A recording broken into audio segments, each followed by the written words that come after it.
Hoy día vamos a hablar de la hiperplasia prostática benigna. Están viendo también la imagen perfectamente, ¿no es cierto? ¿Todo está bien? Sí, doctor. Ya, muy bien.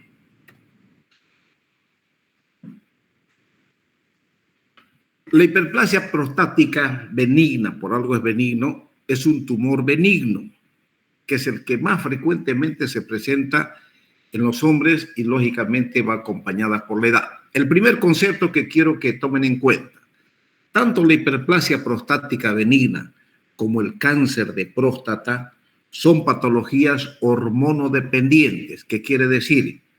Que para su desarrollo, para su crecimiento, para sus manifestaciones clínicas, depende exclusivamente de la testosterona que se forma, por supuesto, en los testículos, una gran parte, y una pequeña parte en la suprarrenal, ¿no es cierto?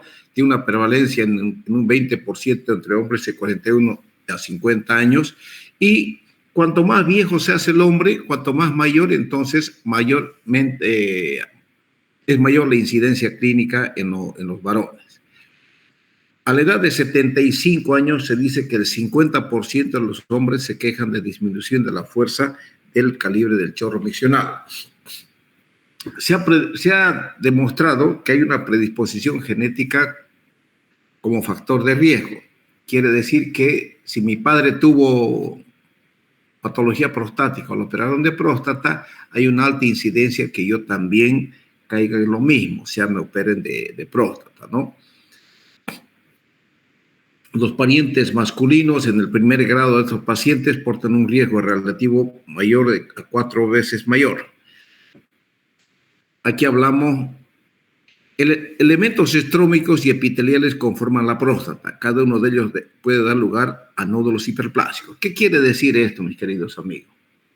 La próstata, imagínense, es como una guayaba que tiene un sinfín de semillitas, ¿no es verdad? Y cada semillita uno la saborea, la come y la disfruta. Entonces, la glándula prostática, van a ver cuando les muestre las imágenes de una glándula prostática, van a ver cómo esa semilla, entre comillas, esa glándula que se llama el estroma, va creciendo paulatinamente, y no son una, son millones que van creciendo paulatinamente hasta que la próstata va obstruyendo la uretra prostática, dificultando la salida de la orina de la vejiga, lo cual ocasiona síntomas obstructivos urinarios. Entonces, se ha encontrado una correlación positiva entre la concentración de testosterona y estrógenos libres y el volumen de la hiperplasia prostática benigna. ¿Qué quiere decir esto, mis queridos amigos? Se dice que más o menos a los 38 años, ojo que son solo teorías, ¿no es cierto? Son solo teorías. El hombre está hecho tanto, o mejor dicho, el hombre presenta hormonas tanto masculinas como femeninas. Y se dice que más o menos a los 38 años existiría una especie de, una especie de gatillo donde despiertan los estrógenos, y por supuesto que esa edad comienza el desarrollo de la glándula prostática, del estroma prostático, o sea, de las glándulas prostáticas, por un influjo hormonal. ¿Qué quiere decir? Que la testosterona se transforma en dihidrotestosterona por una enzima llamada 5-alfa-reductasa. Esa dihidrotestosterona es la que estimula las células prostáticas para su desarrollo. Fíjense, el aumento de la concentración de estrógeno debido al envejecimiento causa inducción del receptor androgénico. La anterior sensibiliza la próstata para la testosterona libre. Los factores tanto genéticos como ambientales que influyen en la 5-alfa-reductasa son importantes en el desarrollo de la hiperplasia. Es lo que acabo de decirles, ¿no es cierto? ¿Cuál es la patogenia? Aquí está. Estos jóvenes ustedes tienen que tomar muy en cuenta y procurar aprendérselo. Tenemos la testosterona más la 5-alfa-reductasa tipo 2, que actúa sobre la dihidrotestosterona, y estos a través actúan sobre la unión de receptores androgénicos en las células estromales epiteliales. Quiere decir que estos receptores androgénicos actúan en la glándula prostática mismo, o sea, en los acini glandulares, ¿me entienden?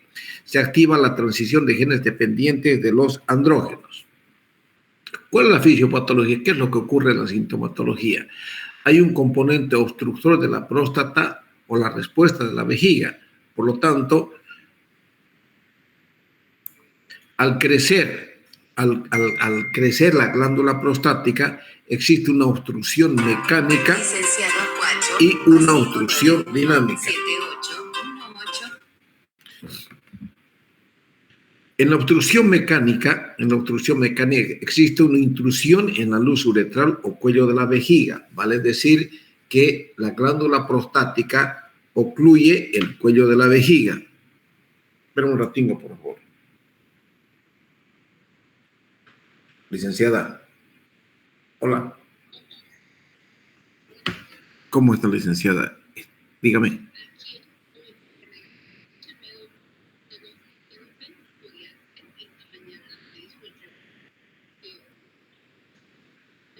Sí, ya lo sé.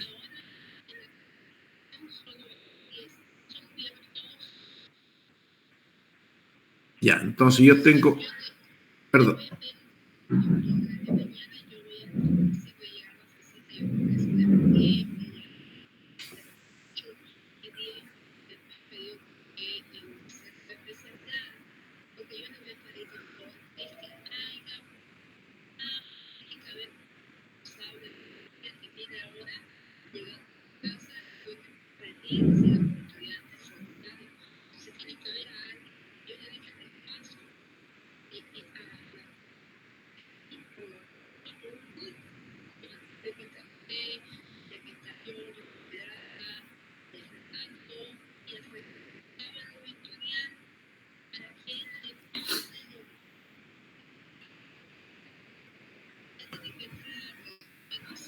Ya, licenciada, ya, escúcheme, está ahorita dando clases virtuales, pero escúcheme, no importa.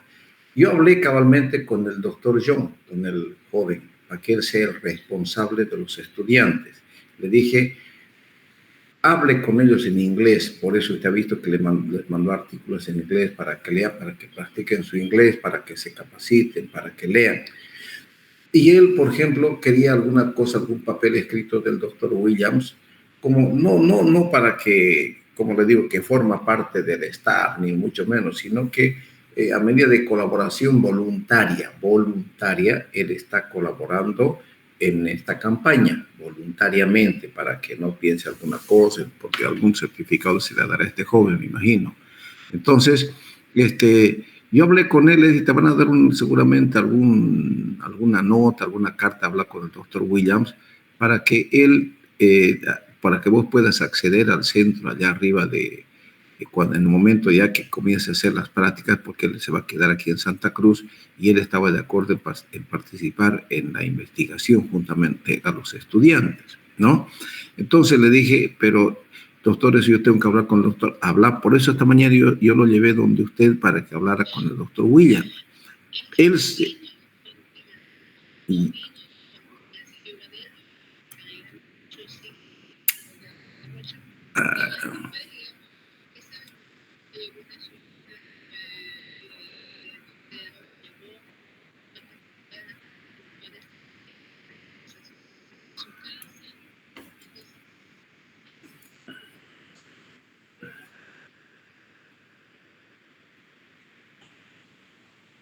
ya.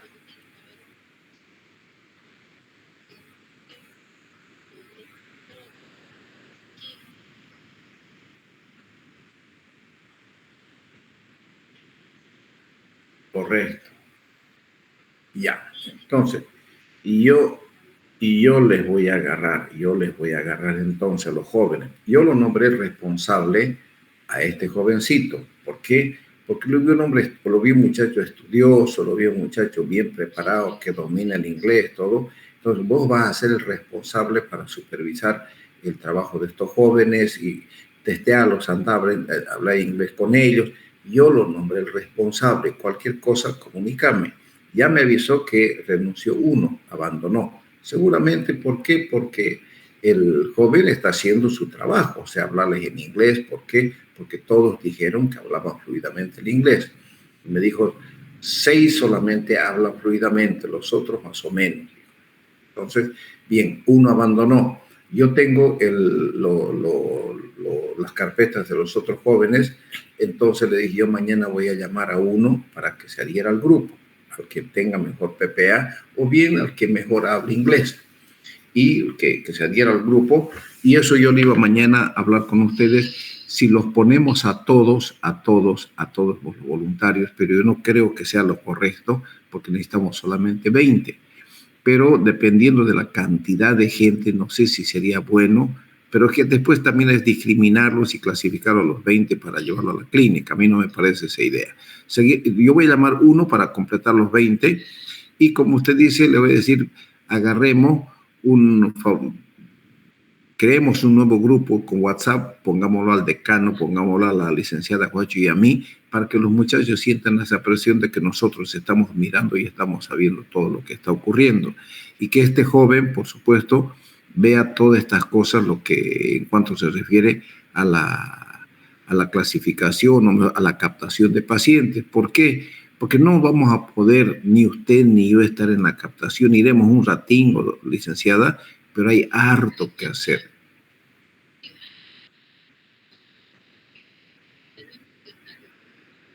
Correcto.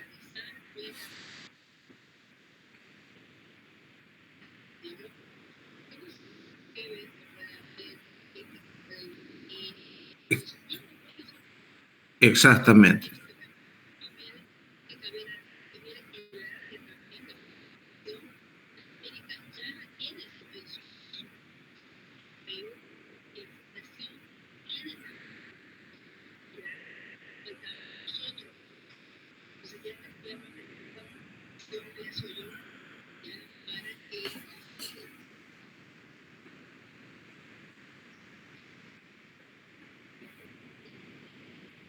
Ya, pero ¿y eso quién maneja, pues, a la gente que...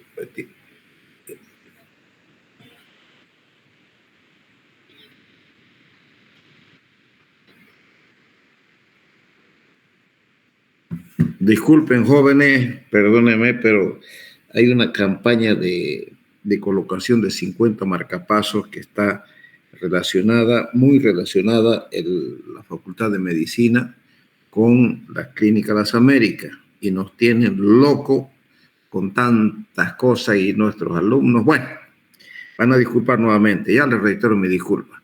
Les decía que la próstata tiene un componente obstructor, porque si ustedes anatómicamente ven la vejiga, debajo de la vejiga está la glándula prostática, y la glándula prostática está rodeando la uretra prostática.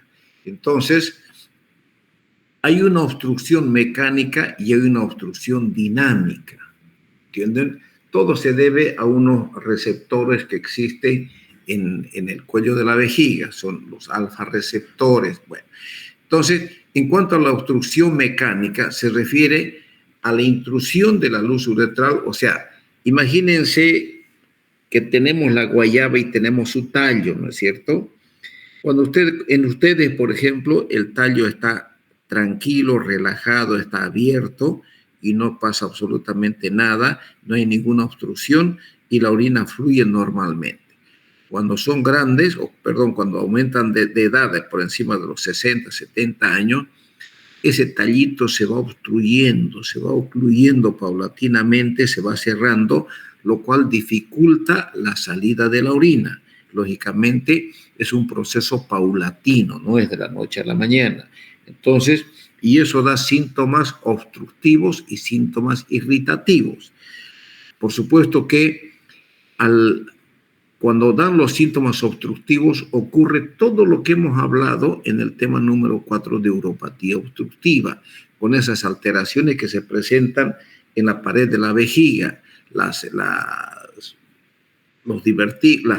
los divertículos, las estrías, y bueno, entonces, cómo va hipertrofiándose el músculo detrusor para aumentar su fuerza de contracción y eliminar el contenido, que es la orina, ¿no es cierto? Esa obstrucción ocurre justo en la uretra prostática por la compresión paulatina de la glándula prostática. Esto me hubiese gustado explicárselo allá en la clase, pero bueno, más adelantito vamos a ver algunas imágenes, ¿ya?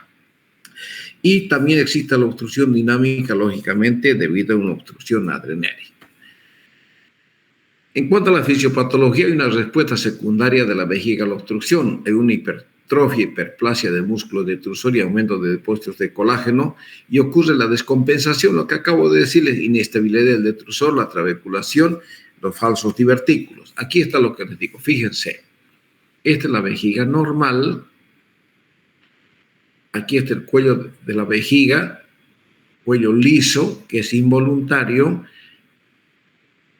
Esta es la uretra prostática, este es el esfínter externo y esta es la glándula prostática. En ustedes jóvenes esto está así abierto, por eso no tienen ninguna obstrucción cuando van a orinar. En las personas mayores ocurre esto. Fíjense, esta es una sola, si me permiten la expresión, es una semilla de guayabita que se creció tanto, y aquí otra semilla que crece tanto, que todas son semillas que han crecido y han obstruido la uretra prostática. Es para que me entiendan.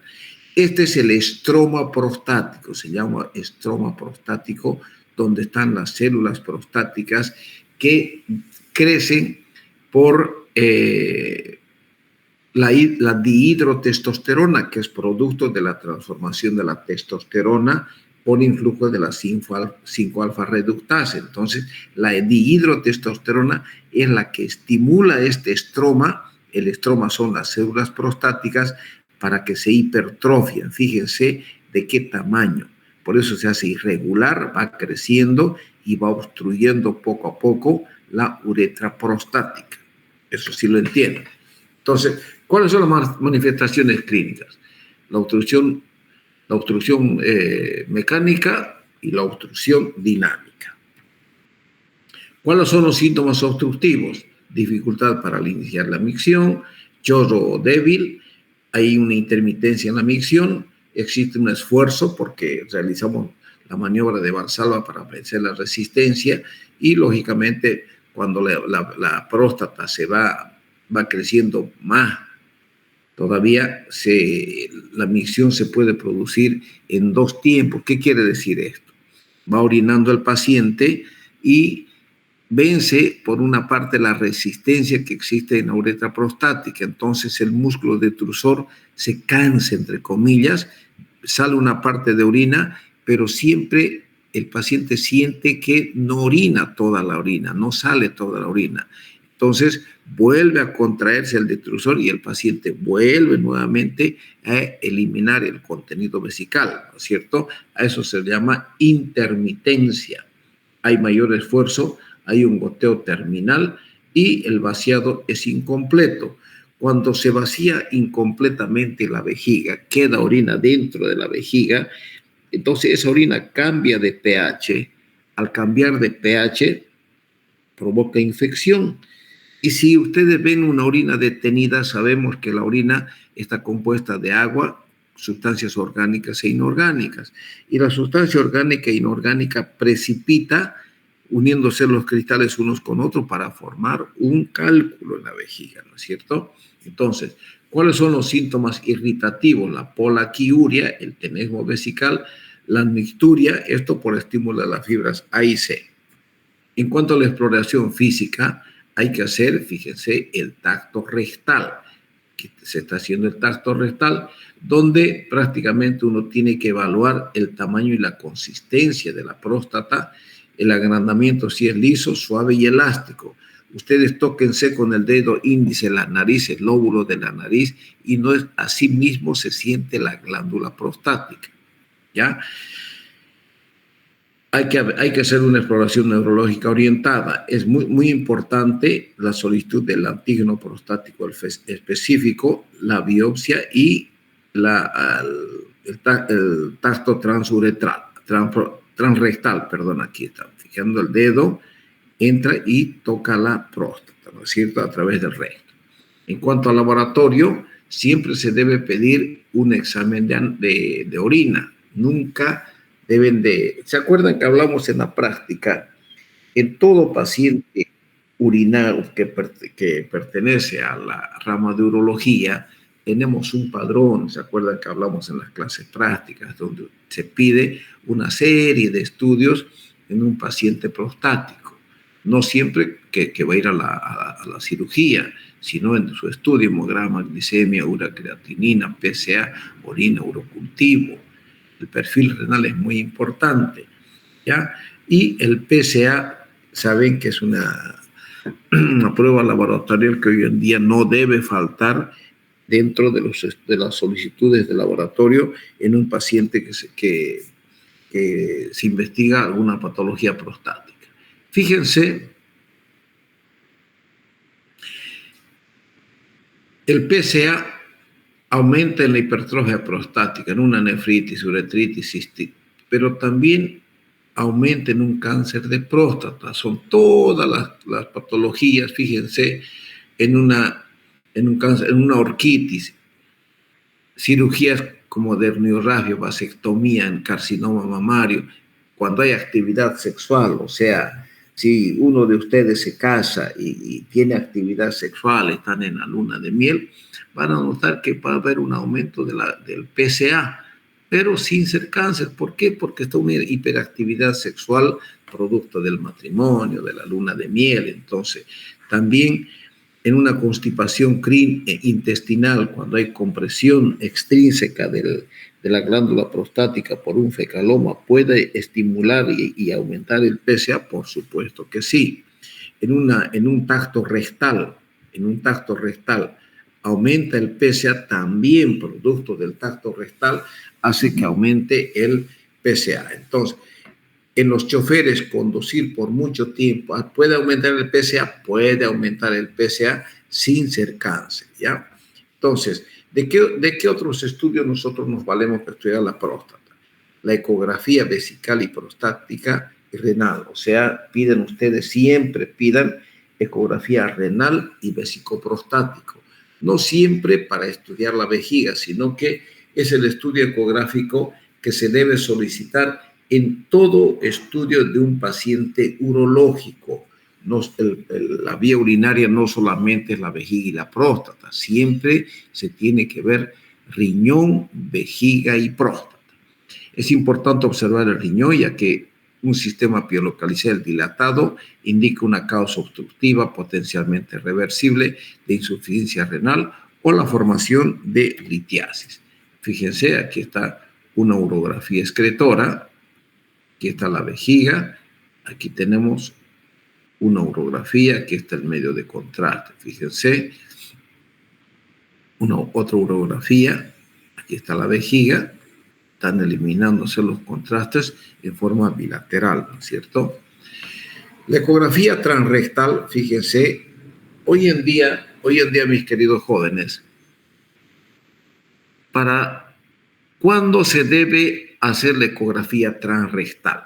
La ecografía transrectal principalmente, nosotros solicitamos y hacemos una ecografía transrectal cuando sospechamos de un cáncer de próstata. ¿Por qué?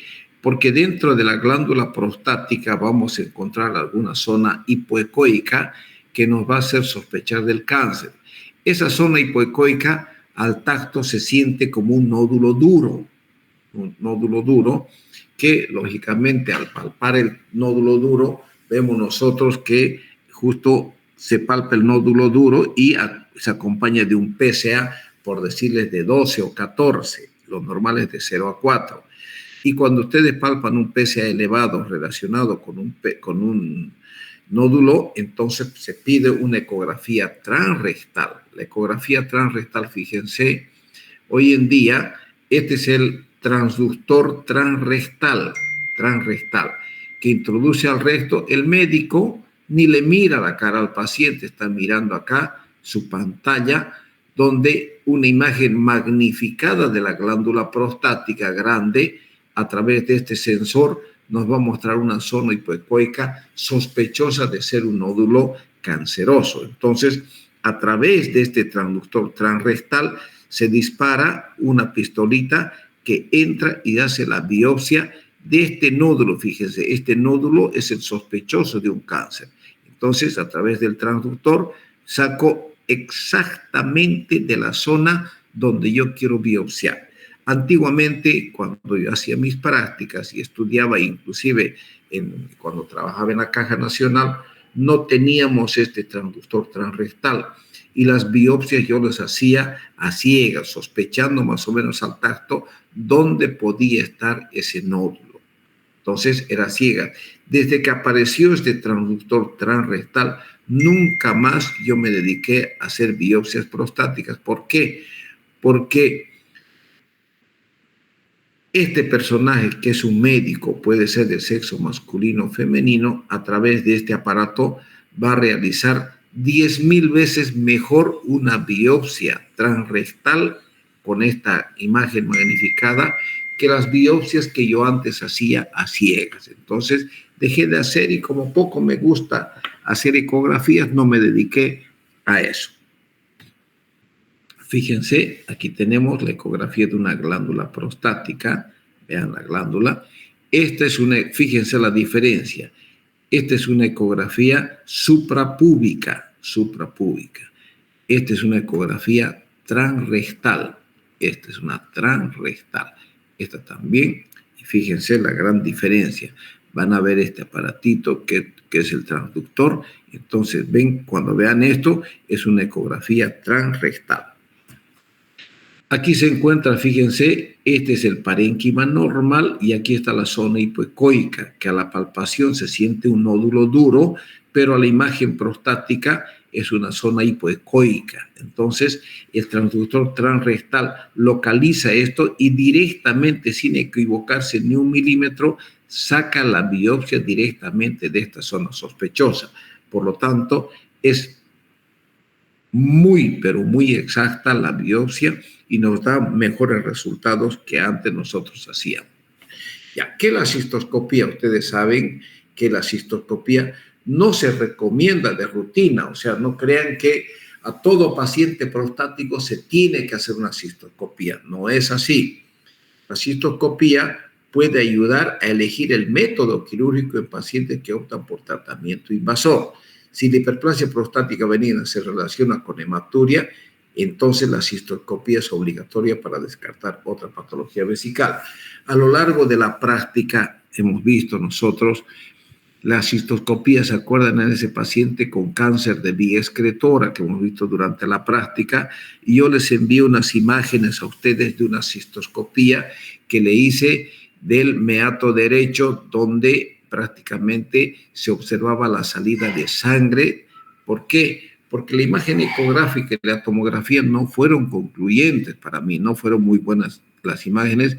Me vi obligado a hacer la cistoscopía y les mostré ahí cómo el riñón está eyaculando orina sanguinolenta. Y yo lo veo directamente, objetivamente, la sangre que sale del meato. Entonces yo ya estoy seguro de que la sangre viene de ese riñón, el problema está en ese riñón. Inmediatamente hicimos una ureteroscopía, localizamos el tumor de vía excretora e inmediatamente hicimos, en ese momento ya lo terminamos de anestesiar, e hicimos una nefroureterectomía en ese paciente masculino. ¿Qué opciones tenemos para el estudio del paciente prostático? La uroflujometría.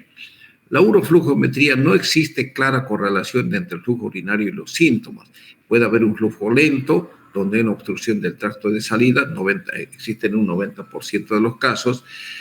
Puede haber un prostatismo leve cuando se ve que sale 15 a 20 mililitros por segundo, prostatismo moderado de 10 a 15 mililitros por segundo, fíjense cómo va disminuyendo, y prostatismo severo, menos de 10 mililitros por segundo, prácticamente se está obstruyendo paulatinamente. Fíjense cómo es importante el residuo postmiccional. Cuando es mayor a 100 o 200 ml, existe una disfunción vesical importante y alta probabilidad de obstrucción aguda de la próstata. Predice una menor respuesta al tratamiento médico. Pruebas adicionales. Es importante la medición del chorro, la determinación de orina residual post-micción y los estudios de flujo de presión se consideran opcionales. La cistometrografía y los perfiles urodinámicos están reservados para pacientes en quienes se sospecha de enfermedad neurológica o quienes han respondido mal a la cirugía de próstata. Quiere decir que los estudios, la cistometría, toda uroflujometría, sí o sí se debe realizar cuando sospechamos de una vejiga neurogénica. Por ejemplo, un paciente diabético puede complicarse con una vejiga neurogénica, puede. Un paciente con un mielomeningocele puede presentar vejiga neurogénica, puede. Un paciente con una alteración del sacro puede presentar una vejiga neurogénica, claro que sí. Entonces, en esos pacientes sí es imperativo realizar una uroflujometría. El tratamiento médico, nosotros utilizamos los alfa-bloqueantes. Fíjense, aquí está casi cerrada la próstata, ¿no es cierto? Aquí, utilizando el medicamento, prácticamente se abre. Aquí dice sin alfa bloqueador. Entonces, cuando nosotros veamos la imagen contrariamente. Cuando nosotros tenemos un paciente obstruido, se está obstruyendo, utilizamos una tamsulosina, que es un alfa bloqueante. La tamsulosina nos abre así la uretra porque actúa a nivel de la cápsula prostática. Al relajar la cápsula, prácticamente la uretra se abre y el paciente orina mejor. La clasificación del tratamiento médico y dosis. No les voy a preguntar, jóvenes, a ustedes las dosis, ¿me entienden? ¿Por qué? Porque sería tratamiento de la especialidad. Los efectos secundarios de los alfa bloqueantes puede causar una hipotensión ortostática, mareo, cansancio, la eyaculación retrógrada, la rinitis y la cefalea. ¿Qué es la eyaculación retrógrada? Cuando nosotros utilizamos el alfa bloqueante, entonces fíjense, así es el cuello de ustedes, así está la uretra. Cuando los jóvenes y los hombres que todavía tienen próstata tienen una relación sexual, este cuello se cierra, automáticamente se cierra, y el líquido seminal que viene de la vesícula, viene al conducto eyaculador y sale por la uretra, entonces toda la glándula se contrae y el líquido seminal viene para afuera. Eso es fisiológicamente. Pero cuando utilizamos un alfa bloqueante o cuando hay vejiga neurogénica o cuando hay un paciente diabético con complicación ya de vejiga neurogénica, fíjese, el cuello está abierto. Entonces el hombre tiene una relación sexual y como el cuello está abierto, entonces en vez que el líquido seminal venga para afuera, se va hacia la vejiga. Esa es la eyaculación retrógrada. Eso ocurre cuando, les reitero, cuando se utilizan los alfa-bloqueantes, como es la famosa tamsulosina, pero vuelve a eyacular normalmente cuando el paciente deja de consumir o deja de tomar la tamsulosina. ¿Cuáles son los efectos? Aquí está la cefalea, la rinitis, que ya lo describí. ¿Cuáles son los inhibidores de la 5-alfa-reductasa? Tenemos finasteride, que bloquea la conversión de testosterona en dihidrotestosterona. Eso ocurre normalmente, les decía, ¿no es cierto? Pero el finasteride lo bloquea. El tratamiento puede durar por 6 meses. El problema es que los efectos secundarios disminuye la libido en estos pacientes, vale decir, disminuye un poco el deseo sexual en el hombre. También disminuye el PSA hasta en un 50%. ¿Qué quiere decir?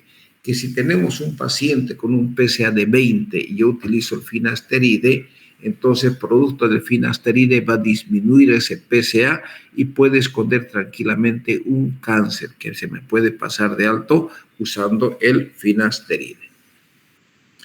Los inhibidores de la 5-alfa-reductasa también, como la dutasteride, también reduce el PSA sérico y el volumen prostático total. Los efectos secundarios, fíjense, la disfunción eréctil, el paciente perdió el interés por una relación, ¿no es cierto? Puede ocasionar retención urinaria y puede provocar ginecomastia en los hombres. El tratamiento combinado se puede utilizar un alfa bloqueador y un inhibidor de la 5-alfa reductasa, como debe ser la doxazosina y el finasteride. Esto, lógicamente, no les voy a preguntar, jóvenes, solamente que sepan que, para qué sirve la tamsulosin, en fin. Y la fitoterapia quiere decir la utilización de plantas en el tratamiento de la glándula prostática. Aquí tenemos, por ejemplo, la palmenana, el saupalmeto. El saupalmeto quiere decir, este es el palmito que nosotros comemos en Navidad, ¿no es cierto? Una ensalada de palmito que la mamá hace cuando nos servimos chancho. Y lógicamente es tan agradable este palmito que tenemos en abundancia aquí en el Oriente. ¿Por qué? ¿Por qué se habla del palmito? Porque fueron unos científicos americanos a convivir con los nómadas, los selváticos en el Brasil son nómadas, ¿no es cierto? Vale decir que se trasladan de un lugar a otro en la selva. Y se vio que los viejitos no tenían ningún problema obstructivo y orinaban sin ningún problema. Entonces, estos científicos observaron que se pusieron, mejor dicho, a investigar por qué estos viejitos no tenían problemas obstructivos urinarios y descubrieron que se basaba netamente en el tipo de alimentación que prestaban estos selváticos. La alimentación básica era pescado y harina de palmito. El palmito lo molían, en fin, consumían en grandes cantidades el palmito. Y cabalmente, ¿por qué eran nómadas? ¿Por qué? Porque se trasladaban de un lado a otro. Iban a un lado donde sabían que existía harto palmito, se ponían a vivir en ese lugar un buen tiempo, consumían pescado y sabían que había palmito y comían abundantemente el palmito. Terminaban el palmito, emigraban a otro lugar, levantaban sus pilchas, iban a otro lugar y prácticamente a otro lugar donde había abundantemente palmito. Consumían el palmito juntamente con el pescado y ellos vieron que el saupalmeto ya lo sintetizaron y lo volvieron un medicamento y hoy en día se administra a todo paciente prostático. Eso se llama la fitoterapia. El tratamiento quirúrgico para la cirugía de próstata, nosotros tenemos la cirugía endoscópica, se llama resección transuretral de próstata. Vamos por el conducto de la uretra y prácticamente vamos retirando paulatinamente el tejido prostático. La incisión de la próstata, la cirugía es más rápido y menos mórbido la recuperación. Reporta más bajo de eyaculación retrógrada. La técnica son 2 incisiones, con un bisturí de Collins en posición que ocupa a las 5 y a las 7. La vaporización transuretral de la próstata usa un foto o electrofulguración para escindir el tejido prostático. Aquí prácticamente, en otras palabras, la queman a la glándula prostática. Pero ¿cómo se hace esto? Existen unas sondas que se introducen dentro de la uretra y justo en la parte donde está el dispositivo, porque son sondas especiales, se conectan a una máquina y esa máquina produce calor en ese local, en ese lugar justo donde está la uretra prostática.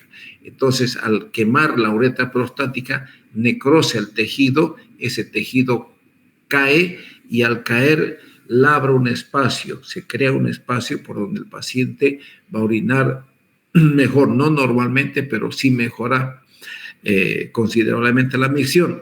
Es un tratamiento que se ha demostrado que no es de los mejores, pero en su tiempo se utilizó. La enucleación de la próstata con láser de olmio. Hoy en día existe en Santa Cruz este aparato, el láser de olmio, pero también, jóvenes, el problema que existe, pero el problema es el costo, es prohibitivo para mucha gente, solamente alguna gente que puede pagar utiliza el láser de olmio.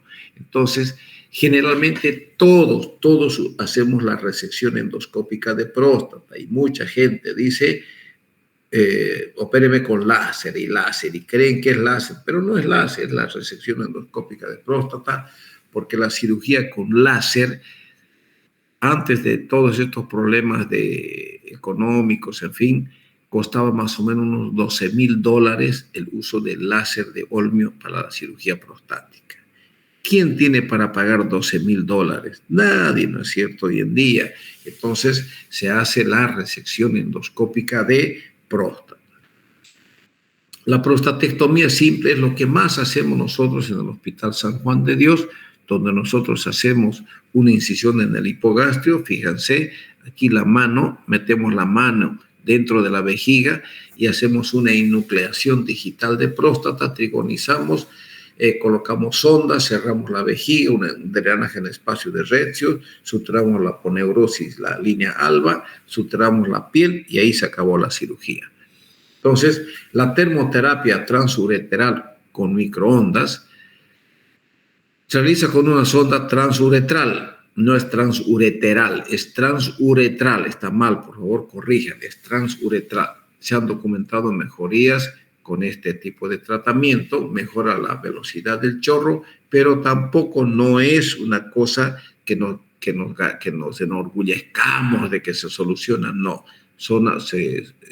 La solución es temporal, por un tiempo, pero nosotros tenemos que ser honestos con los pacientes, decirle que esto está indicado para solo cierto tipo de pacientes, no para todos los pacientes.